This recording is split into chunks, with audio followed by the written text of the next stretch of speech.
Even the most vibrant cities have shadows, and São Paulo is no exception.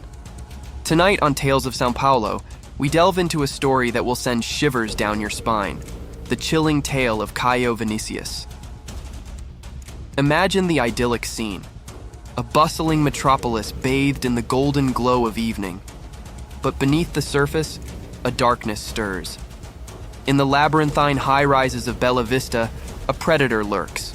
Women, alone in their apartments, become prey to a terrifying figure, a masked assailant who leaves a trail of fear and devastation in his wake. Was he a phantom, a figment of a city's collective fear? Or was there a man behind the mask, a monster walking among us? Join us as we peel back the layers of this horrifying case, exploring the manhunt that gripped São Paulo and the chilling truth that emerged. This is the terrifying story of Caio Vinicius. Birth and early life, the seeds of darkness. Caio Vinicius' story begins in the shadows of São Paulo's favelas, where poverty and despair reign supreme. Caio Vinicius was born and raised in the bustling streets of São Paulo, the son of a successful businessman and a doting mother. Born into a world of hardship and adversity, he was raised amidst the chaos and violence that permeated the streets of the city.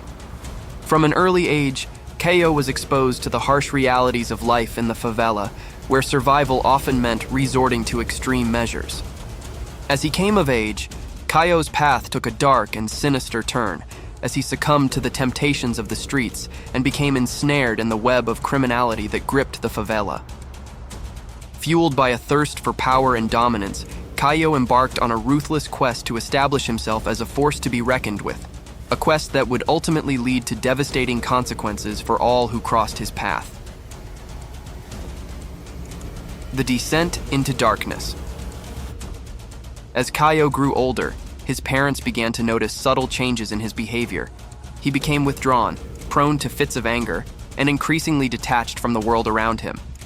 At first, they chalked it up to the typical challenges of adolescence, but as time passed, their concerns only deepened.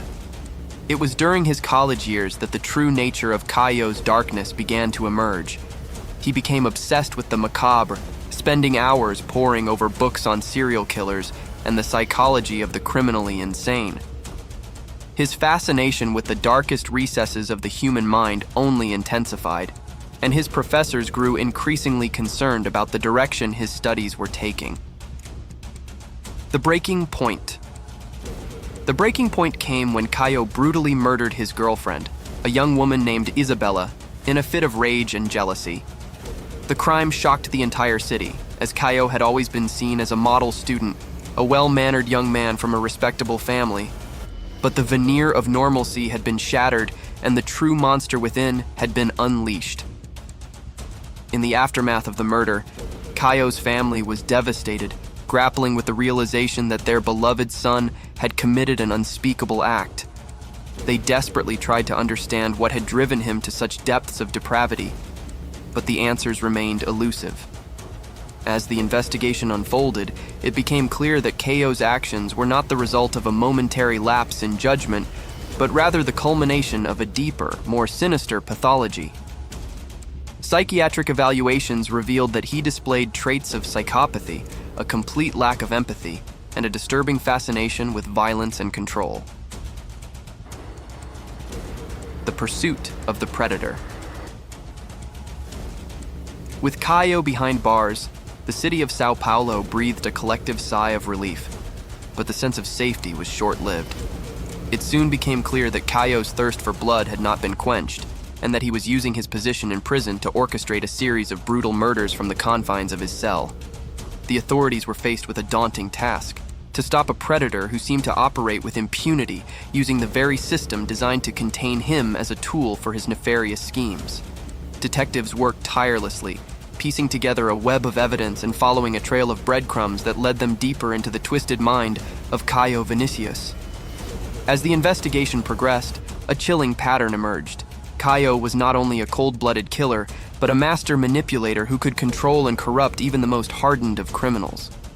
He had cultivated a network of accomplices, individuals who were willing to carry out his twisted plans in exchange for favors and protection.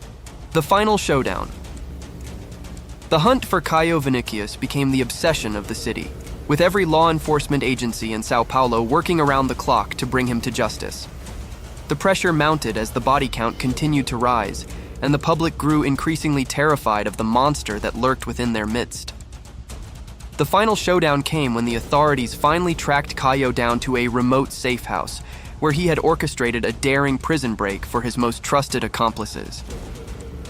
The ensuing standoff was a scene of pure chaos, with gunfire echoing through the streets and innocent bystanders caught in the crossfire. In the end, Caio Vinicius was cornered, his web of deception and manipulation unraveling before his eyes. As the police closed in, he made a desperate final attempt to escape, only to be gunned down in a hail of bullets. The city of Sao Paulo breathed a collective sigh of relief, but the scars left by Caio's reign of terror would never fully heal. Aftermath and reflection. In the aftermath of Caio's demise, the city was left to grapple with the haunting questions that his story had raised. How could someone so seemingly normal harbor such a profound darkness within? What factors had contributed to the creation of such a ruthless and calculating predator? Psychologists and criminologists pored over the details of Caio's life, searching for answers that could shed light on the nature of evil and the fragility of the human psyche. Some argued that his actions were the result of a perfect storm of genetic predisposition, childhood trauma, and societal factors that had converged to shape a monster. Others, however, refused to accept the notion that Caio's actions were the product of determinism, arguing that he had made a conscious choice to embrace the darkness within him. They pointed to the calculated nature of his crimes, the careful planning, and the sheer ruthlessness of his actions as evidence that he had fully embraced his own depravity. Regardless of the underlying causes, the legacy of Caio Vinicius will forever loom large in the collective consciousness of Sao Paulo.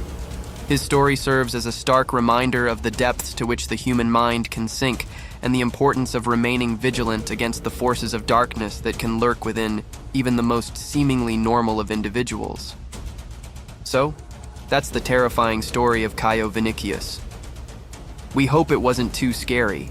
If you're feeling a little unsettled, don't worry, next time we'll bring you a lighter story from Sao Paulo, perhaps something involving delicious food or vibrant culture. In the meantime, let us know your thoughts in the comments below. Did this story surprise you? What are your experiences with safety in Sao Paulo? As always, thanks for joining us on Tales of Sao Paulo. Don't forget to like this video and subscribe for more adventures through this captivating city.